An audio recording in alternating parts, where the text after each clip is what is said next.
So you were talking about how when you were knocking on doors, there were constituents of yours talking about how they've never talked to a Republican candidate before. What are you hearing from those individuals, those voters, on immigration and on the border? What do they want to see? They had a lot of people in South Texas had this idea that the Republican Party is a party of the rich and is a party of white people.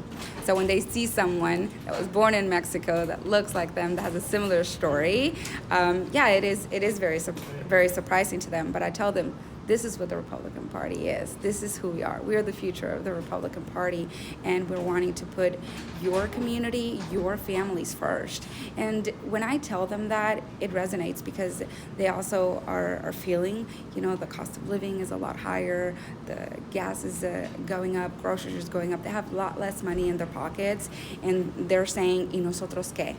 What about us? Yes, we understand in helping our neighbors, but we need to take care of ourselves first. And what I tell them is that as your next congresswoman, I will put my district first. I will put you first, and I will treat this district like my home. And we need to start taking care of our own home first. And if we're able to help our neighbors, of course we will. But as your next congresswoman, I will always put you first. And that resonates with them, honestly. And the border security issue, it's affecting them tremendously. It's right next to us. We're not seeing it in TV. We're seeing it right there. It's right in our backyard, and our Border Patrol agents are constantly also being disrespected. Our Border Patrol agents are our husband.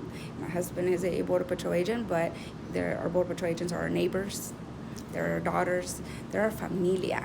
So the constant disrespect on our law enforcement is very personal to us, and that is just not who we are in South Texas. We are very law enforcement friendly. We support them 100%. So the Democrat Party has just walked away from us, and I'm just happy to be here for the people.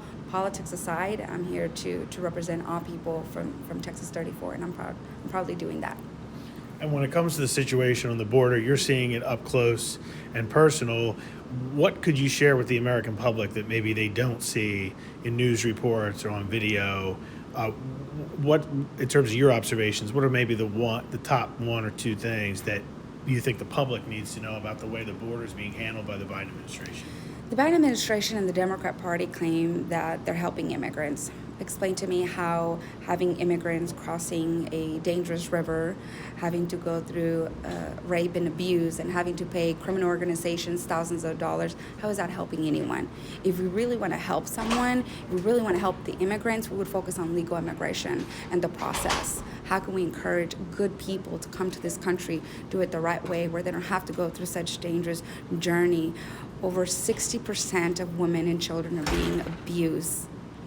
I have children. I just can't imagine, and no one should have to go through that for the American dream. I want the American dream for our children, and of course other people who are coming from other countries. I'm from Mexico. Of course I want that opportunity, but I want every child to have the same experience that I had when I came here to this country. And I know that the situations are different for everyone, and that is why I want to improve the legal process. And what I want people to know is that if we really care about immigrants, we would focus on legal immigration and not illegal immigration, which is hurting not only the American people but them as well. And it's honestly heartbreaking to see what's happening in South Texas. It's really inhumane that we're seeing these things happen, and that the Biden administration continues to encourage this. It's really heartbreaking.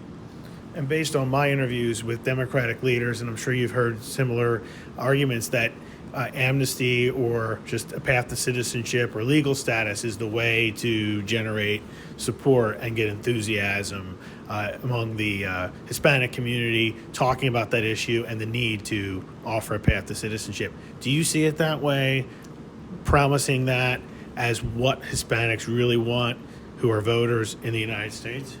Hispanics want border security. Hispanics want a better economy. Hispanics want more money in their pockets. That's what we want.